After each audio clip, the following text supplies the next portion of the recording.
Apakah sudah secanggih itu negara Jepang dan apakah itu merupakan prediksi gempa dari negara Jepang untuk masyarakatnya? Karena kan sebenarnya gempa itu, kalau kita bicara gempa aja ya, Iya. gempa itu nggak berbahaya. Secara gempanya saja Iya, yang berbahaya adalah efek gempanya, Efek bangunan gempanya. runtuh, tiang listrik runtuh, kan seperti itu. Itu Jepang sudah secanggih itu. Nah, sementara kalau di Indonesia 5 menit terjadi gempa atau 10 menit atau kadang 5 menit baru muncul informasinya. Ya, gitu. Apa benar Mas Randy? Indonesia masih selambat itu? Tidak ada artinya sebuah informasi dini dengan cepat atau teknologi apapun dengan hebat jika tidak diimbangi dengan sebuah mitigasi yang baik gitu.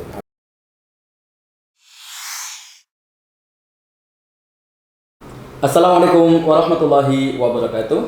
Tadi pun, halo sobat BMKG Lampung dimanapun Anda berada, apa kabar? Semoga sobat dan kita semua dalam kondisi yang baik, sehat, diberikan kebaikan-kebaikan dan dijauhkan dari keburukan-keburukan.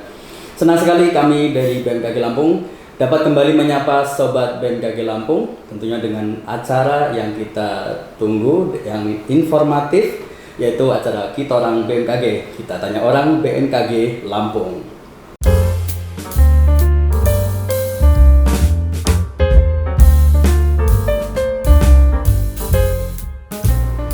Sudah cukup lama kami tidak menyapa sobat BMKG Lampung dan alhamdulillah pada hari ini kami dapat kembali untuk memberikan informasi-informasi yang fresh, up to date dengan style yang ringan. Tentunya informasi tentang cuaca, iklim, dan gempa bumi. Pada hari ini saya mencoba membawakan acara di mana biasanya saya sebagai narasumber dan hari ini juga tentunya saya tidak sendirian. Saya ditemani oleh rekan saya. Ya mungkin di antara sobat BMKG Lampung ada yang masih ingat dengan rekan saya ini, yaitu Randy Wijaya Laude. Halo, Randy, bagaimana kabar? Alhamdulillah sehat. Mas Rahmat sehat? Alhamdulillah sehat. Sehat. Randy Wijaya Laude ini baru bergabung dengan BMKG Lampung. Mungkin sobat yang lupa atau mau ingat siapa itu Randy bisa lihat video berikut. Semangatlah berkoordinasi frekuensi yang sama. Saatnya untuk mengikat janji merangkum indahnya rasa seni yang rapuh. Biarlah merayu di ruang biru. Bias kita jadi tak segairah tamu mendayu suara diramu. Bagaimana sobat, sudah ingat dengan rekan saya ini Randy Wijaya? Ya, dulu dia menjadi artisnya BMKG Pusat. Randy tergabung dalam Humas BMKG Pusat, memberikan informasi-informasi tentang ke-BMKG-an, cuaca, iklim ataupun hal lainnya tentang BMKG dengan gaya-gaya yang menarik, fresh, trending sesuai dengan apa yang menjadi tren saat itu. Betul Randy? Betul. Bagaimana pengalaman saat itu? Spontan sih mas itu. Spontan aja. Kalau dipercaya sama teman-teman humas, terus nyoba tag bisa sudah. Akhirnya berlanjut terus seperti itu. Akhirnya ketagihan juga. Yang ketagihan yang ngetik. Untungnya tidak diindus oleh stasiun televisi. Kalau diindus stasiun televisi mungkin tidak bergabung dengan kita ya. Oh enggak. Militer blokir atau bisa bergabung dengan mereka? Bergabung tentunya. Tapi alhamdulillah dengan tidak bergabung dengan mereka atau stasiun televisi, nanti bisa bergabung dengan kita BMKG Lampung. Siap ya memberikan informasi seperti di BMKG. Insya Allah siap. Oke, kita gas. Ini perdana Mas Randy muncul di kita sekian lama ya. BMKG Lampung setelah sekian lama. Siap. Mungkin nanti akan kita tunggu ya informasi-informasi dari Mas Randy dan tim BMKG Lampung memberikan informasi tentang cuaca, iklim, dan gempa bumi. Ya, tentunya mudah-mudahan bisa kita kemas dengan lebih menarik lagi. Ya, Randy, sebelum di BMKG Lampung, sudah saya sebutkan tadi di BMKG Pusat ya sebelumnya. Dan sebelum di BMKG Pusat, Randy berdinas di BMKG Nias. Tepatnya Sumatera Utara Iya, Utara. Tepatnya di mana? Stasiun Geofisika Gunung Sitoli, Nias. Gunung Sitoli Nias. Wah, jauh sekali dari kampungnya di mana dulu waktu? Jogja. Ya, lumayan jauh mas. 3 pesawat. Iya benar. Zaman dulu itu masih 3. Jadi dari mana? Nias itu ke Medan dulu. Medan Jakarta baru Jogja. Wah, Masya Allah. Iya, Bagaimana pengalamannya melakukan perjalanan jauh seperti itu? Bersyukur. Awalnya emang apa ya? Agak berat ya? Ya manusiawi ya. Manusiawi. Tapi dijalani ternyata apa ya? Banyak maksudnya yang belum tentu orang lain mendapatkan apa yang saya dapatkan gitu. Betul. Saya mengenal budaya yang sangat jauh dari budaya saya asli. Terus apa ya? Kayak dengan mengenal budaya lain, ada kita bisa saling toleransi, lebih meningkatkan toleransi seperti itu. Betul. Dan Randy pernah cerita nih, sobat, pernah naik motor dari Jakarta sampai Medan, Sabang. sampai Sabang. Emang kebetulan Naik apa Randy? Naik Tiger Naik Tiger tahun tahun 2020.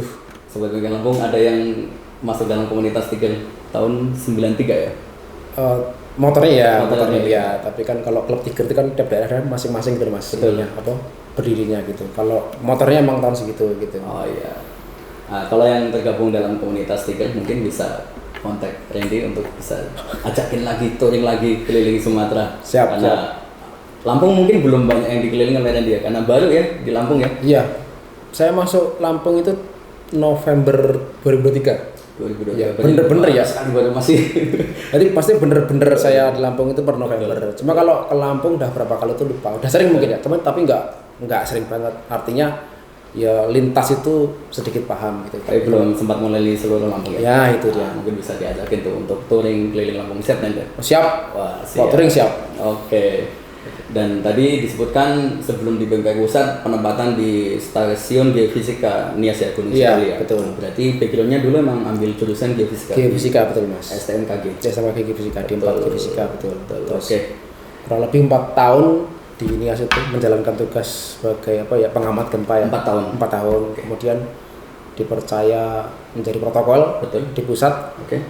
Itu udah pas di protokol tuh sekalian gabung sama humas.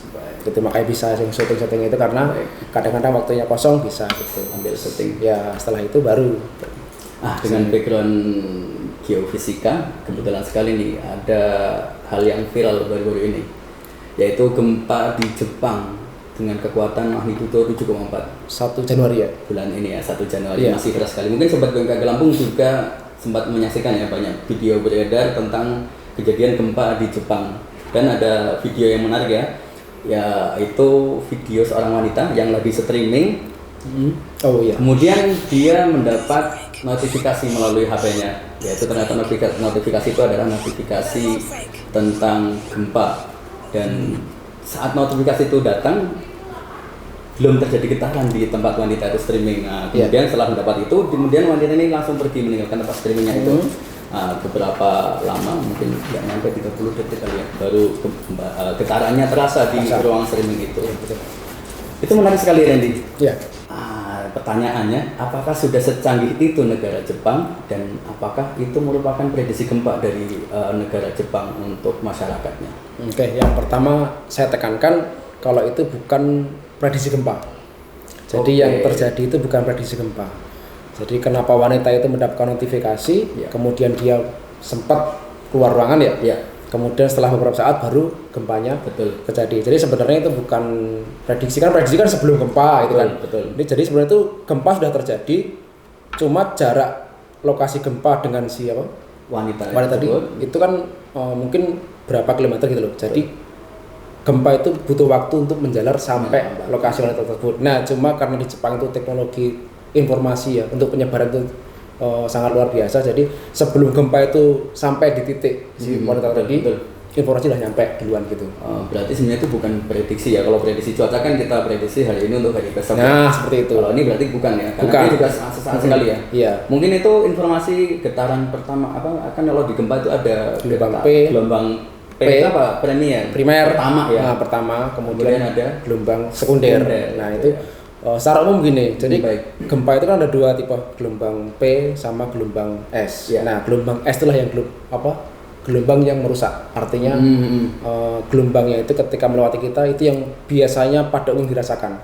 Nah, gelombang P itu lebih lebih kecil ini ya. Lebih kecil, kemungkinan dirasakan oleh masyarakat. Tapi karena dia bisa jadi sangat jauh ya. Iya. Makanya bisa kecil sekali bisa dirasakan oleh masyarakat. Iya. Tapi ya nggak mungkin kan banyak juga yang merasakan gitu. Intinya gini, gelombang P sama gelombang S itu jaraknya nanti waktunya itu berbanding lurus dengan jarak gempa. Semakin jauh jarak gempa dengan lokasi kita, maka jarak gelombang P dan gelombang S itu akan makin lama juga durasinya gitu. Seperti Jadi itu. mungkin yang di video itu yang masuk notifikasi adalah notifikasi gelombang P-nya itu, bisa jadi bukan? Oh, bukan. Jadi memang kan misalkan di titik A ini lokasi gempa. Iya. Si perempuan tadi di titik B. B, betul. Nah, sensor yang terdekat dengan lokasi A, dia menangkap gelombang P-nya, betul. kemudian dia langsung memberikan informasi. Betul. Gitu. Nah, gelombang P masih terus berjalan, Iya. disusul dengan gelombang S. Iya, iya. Nah, kan gelombang S itu perjalanannya lebih lambat daripada gelombang P. Betul. Nah, selisih waktu itulah yang digunakan Oleh negara Jepang untuk memberikan informasi cepat mungkin gitu.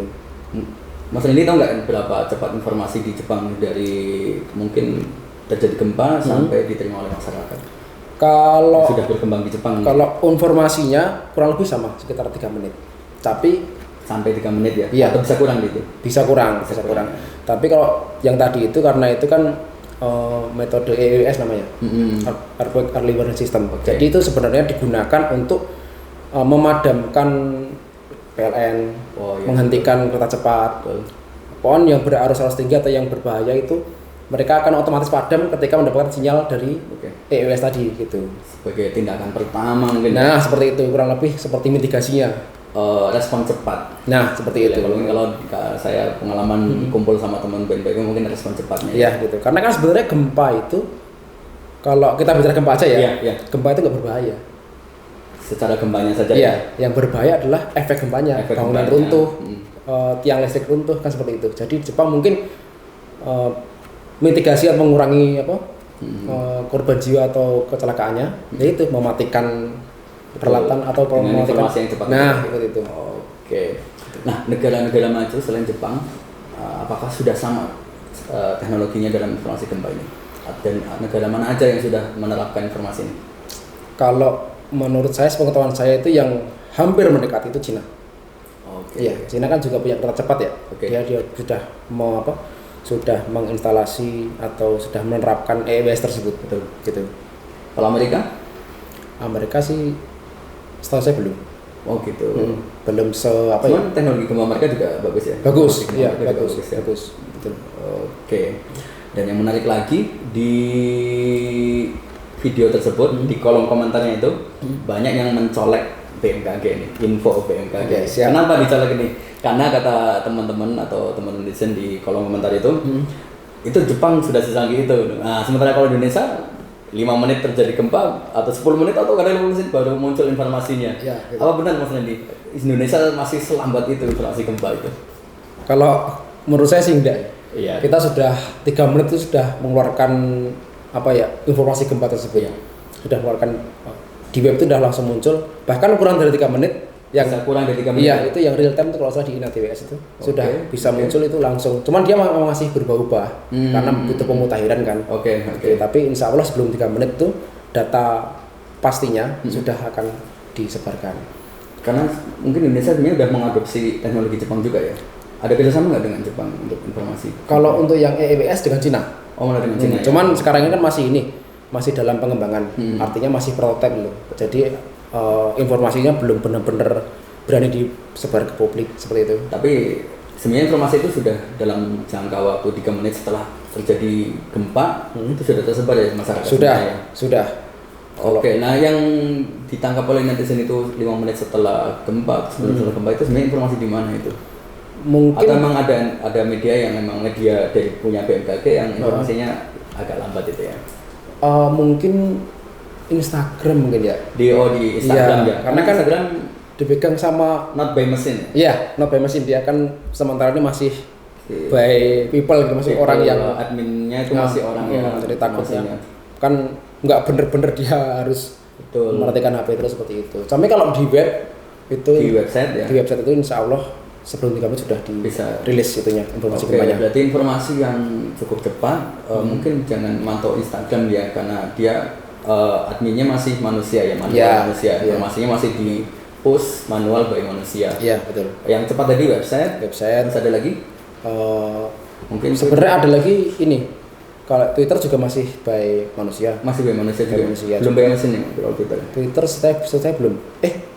Twitter udah kan? Kayaknya gimana? Twitter sudah ya? Sudah ya?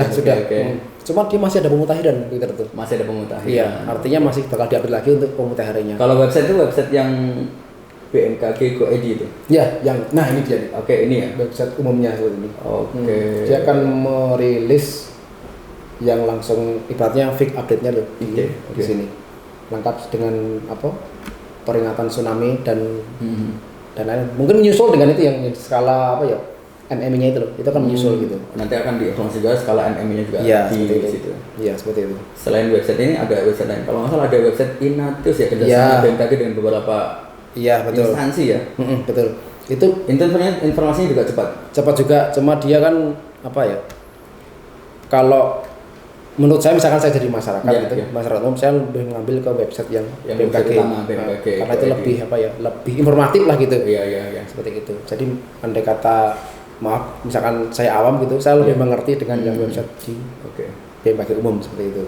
Nah, berkaca dari kejadian yang di gempa Jepang kemarin itu yang diterima oleh wanita itu dia berupa SMS, notifikasinya berupa SMS atau apa ya ini? Dan Indonesia ini masyarakat bisa nggak dapat layanan seperti itu juga? Ya kalau masyarakat biasanya dapatnya kan dari media ya, dari televisi ataupun dari kayak tadi website ataupun ini. Itu kan mungkin bagi sebagian orang agak kurang praktis ya. Iya, betul. Masa kita yang nyari? Iya, harusnya kan pemerintah. Sekarang kita panik gitu kan. Ya, betul. Ada nggak di Indonesia sudah diterapkan seperti itu? Sementara ini kita sudah bekerja sama dengan provider ya. Nah, tapi itu untuk tsunami. Jadi ketika daerah yang sekiranya akan terdampak tsunami, dia akan mendapatkan SMS blast alert.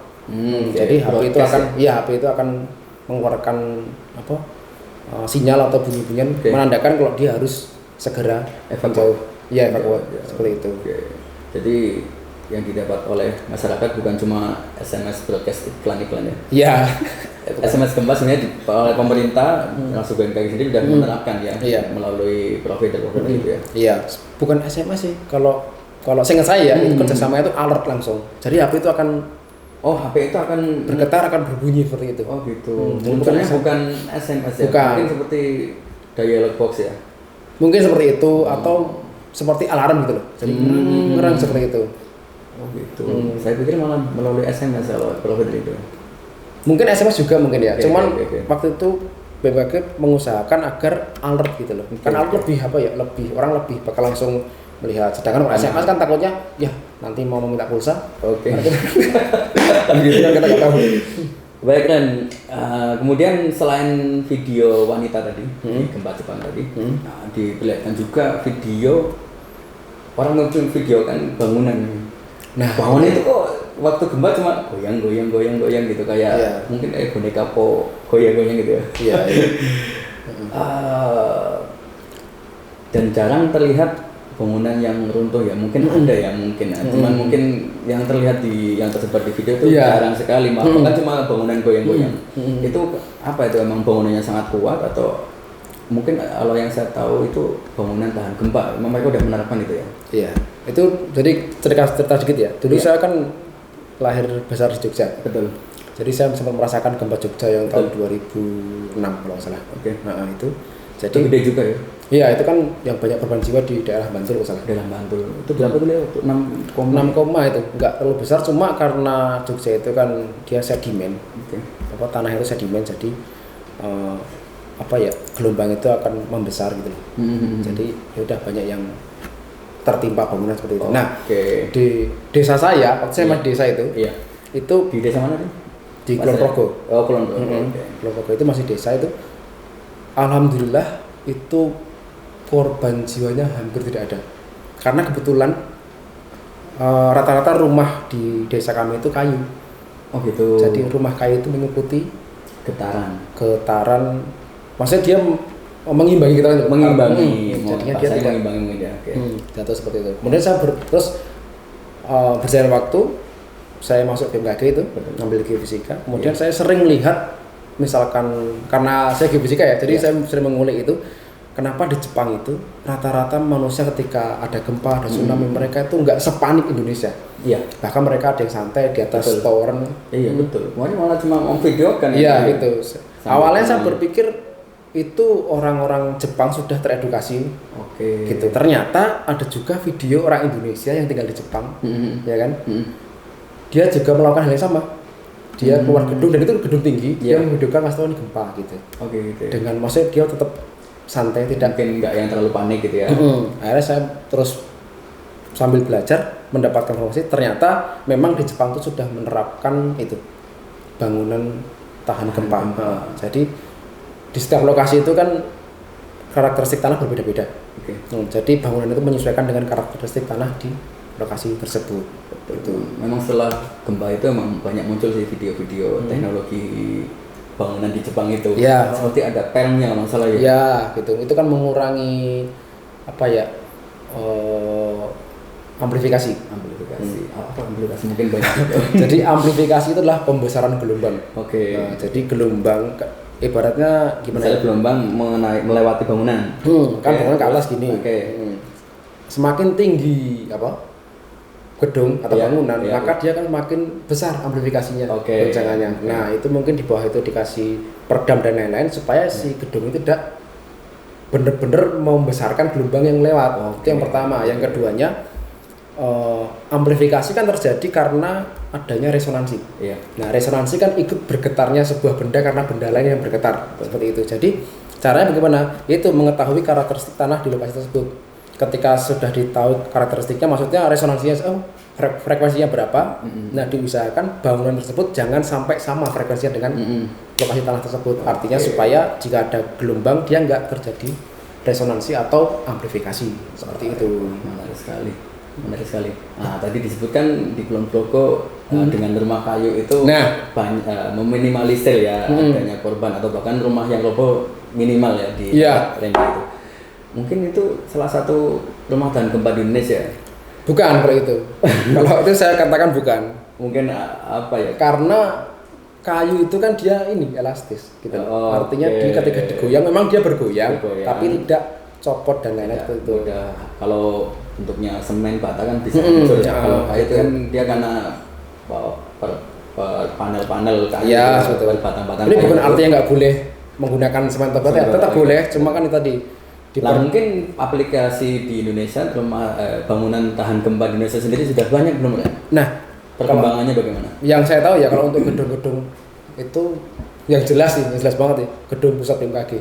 Oke, itu sudah menerapkan ya? Iya, dia benar-benar sudah menerapkan bangunan tahan gempa. Gitu. Mengadopsi Jepang juga. Dan yang paling luar biasa itu adalah rumah adat Nias. Rumah adat Nias. Karena dulu di Nias ya. Iya, betul. Langsung melihat langsung. Iya. Jadi mengalami gempa juga di Nias. Iya, sering kan. Nias juga daerah rawan kerja. Jadi Nias itu punya rumah adat yang secara nggak langsung setelah diteliti itu adalah rumah tahan gempa. Padahal mereka tuh membangun mungkin dari zaman sebelum ada BMKG seperti ini mungkin. Maksudnya belum BMKG belum naik ya, belum berkembang di masyarakat. Mereka sudah mengembangkan itu. Dia berarti kan secara nggak langsung masyarakat sana itu berusaha adaptasi dengan lingkungan yang mereka tinggali seperti itu. Jadi dia tuh intinya kalau rata-rata bangunan tahan gempa itu pasti pondasinya bentuknya lingkaran. Atau nggak ada sudutnya seperti itu. Kan dengan lingkaran itu gelombang itu akan pecah. Seperti itu. Sekali. Mudah-mudahan nanti kedepannya banyak bangunan di Indonesia yang menerapkan teknologi tahan gempa ya. Kalau di Nias juga pembangunan jembatan dan lain-lain itu sering melibatkan kami. Iya, saya berapa kali itu diundang untuk mungkin dia minta data ya, sharing data untuk tanah di situ supaya mereka bisa itu tadi jangan sampai jembatan yang dia bangun frekuensinya sama dengan tanah di situ supaya tidak terjadi resonansi seperti itu. Nah, selain rumah tahan gempa nih, mitigasi apa nih yang bisa diedukasikan ke teman-teman ya atau sobat BMKG Lampung, baik itu di daerah yang sangat rawan, daerah yang cukup rawan, mungkin daerah yang ya kurang rawan lah, agak-agak rawan. Mungkin kayak kalau di Lampung diinformasikan bahwa Metro ini termasuk daerah yang cukup aman dengan gempa. Nah, itu mitigasinya kan bisa jadi berbeda ya. Nah, mungkin apa saja nih bisa disampaikan? Memang yang paling kalau saya bilang itu yang paling utama itu memang mitigasi. Jadi dulu Pak Daryono, Kapus, sekarang jadi Kapus PGN itu, beliau pernah mengatakan tidak ada artinya sebuah informasi dini dengan cepat atau teknologi apapun dengan hebat jika tidak diimbangi dengan sebuah mitigasi yang baik gitu. Artinya informasi cepat apapun kalau masyarakat itu belum memahami baik tentang mitigasi gempa bumi tsunami itu kan percuma gitu. Karena analoginya seperti ini, jika misalkan terjadi gempa kemudian itu berpotensi tsunami misalkan kita ngomong tsunami itu satu daerah itu rata-rata pasti petugas itu tidak akan sanggup mengcover seluruh masyarakat itu. Artinya apa? Ya mau nggak mau masyarakat harus sadar dengan sendirinya.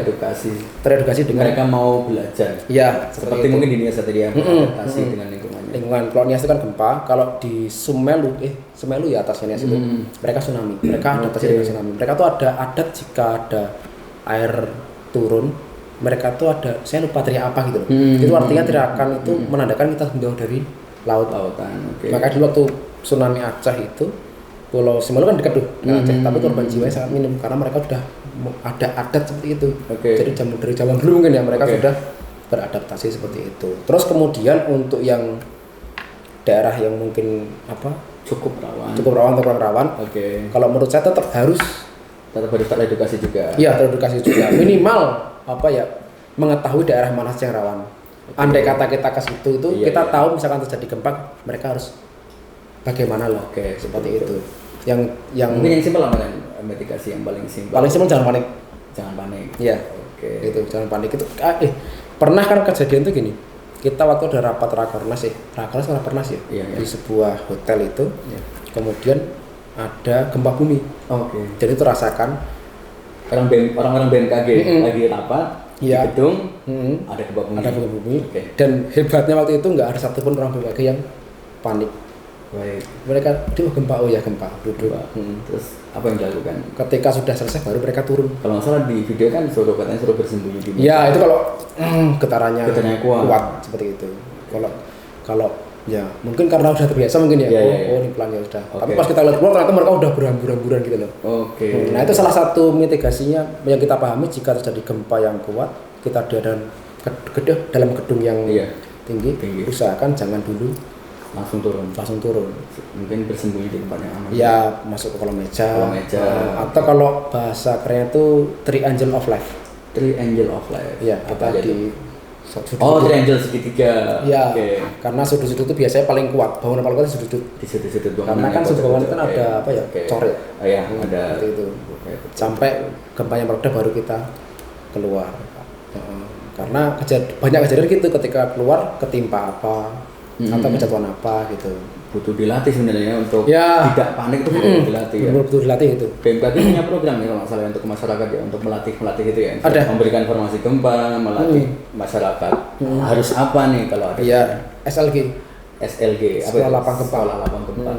Itu sudah dikerjakan dari tahun berapa? Mungkin ingat nggak? Waduh, saya kalau dari tahun berapa saya lupa. Cuma saya pernah 2 kali di Nias itu. 2 kali di Nias. Itu pesertanya masyarakat umum apa stakeholder? Masyarakat umum dan stakeholder juga. Gitu. Jadi stakeholder kan artinya kan dia bertugas kan. Mereka yang sebagai koordinator. Artinya si koordinator juga tahu harus bagaimana. Masyarakat juga tahu harus bagaimana gitu. Itu masih berjalan sampai sekarang? Masih berjalan. Kalau salah juga BMKG goes to school ya. Ya, kalau itu ke sekolah-sekolah itu. Itu juga penting juga kan. Penting juga. Kan kalau terjadi gempa di sekolah saat jam belajar kan gitu. Betul, apalagi hampir semua semua bangunan sekolah itu kelas itu kan pintunya satu, betul. Kalau gempa mereka keluar semuanya satu pintu saya kira nggak mungkin cukup gitu. Harus benar-benar edukasi dia. Iya, betul. Terus tentang tes siaga bencana itu disediakan di semua tempat yang kurang rawan, cukup rawan atau sangat rawan sekali sebaiknya disediakan. Sangat yang rawan. Yang sangat rawan ya, itu yang prioritas. Yang prioritas itu harus menyediakan tas siaga bencana. Tas siaga bencana itu. Itu fungsinya kan sementara menunggu bantuan jika misalkan Anda kata terjadi misalkan terjadi gempa yang ini atau merusak gitu, dia masih ada bahan atau mungkin obat-obatan ya sambil menunggu bantuan datang seperti itu. Baik, menarik sekali sobat BMKG Lampung. ada satu lagi nih Ren, tentang gempa nih ya, mungkin karena waktunya kita juga nggak banyak ya. Kita akan lanjutkan kegiatannya lain. Mungkin yang mau saya tanyakan, untuk masyarakat nih yang tinggal di daerah rawan gempa, apakah sebaiknya itu perlu meninggalkan tempat tinggalnya atau relokasi mungkin? Tapi kalau mungkin Mas Randy belum mempelajari lebih jauh, nggak apa-apa nih. Apa sih, saya jawab sesuai dengan. Kalau menurut saya, misalkan itu diwajibkan relokasi, berarti secara nggak langsung kita memindahkan setengah penduduk Pulau Sumatera, setengah penduduk Pulau Jawa, setengah penduduk Pulau Bali. Karena memang mau nggak mau kita tinggal di daerah ring of fire ya bahasanya. Ya kita mau nggak mau kita harus adaptasi. Seenggaknya kita mengetahui nih, misalkan yang di daerah pesisir, tinggal di daerah pesisir pantai, kita mengetahui di setiap pantai yang rawan potensi tsunami itu sudah disediakan peta, namanya peta rendaman tsunami. Itu di situ peta itu menjelaskan seberapa jauh tsunami itu akan masuk ke daratan dengan asumsi tsunami terbesar yang berpotensi gitu. Artinya ya sudah, mungkin bisa membuat rumah tempat tinggal yang sedikit aman gitu. Kalau tempat wisata kan ya nggak bisa dipungkiri ya. Orang pengen refreshing ke pantai ya boleh-boleh aja. Yang jelas yang penting sebelum ke sana kita mengetahui nih jalur evakuasinya mana saja. Jalur evakuasi kalau di tempat rawan itu sudah dibuat sebenarnya. Sudah pemerintah. Ya walaupun sekarang masih berkembang ya. Artinya kan diperbanyak gitu loh.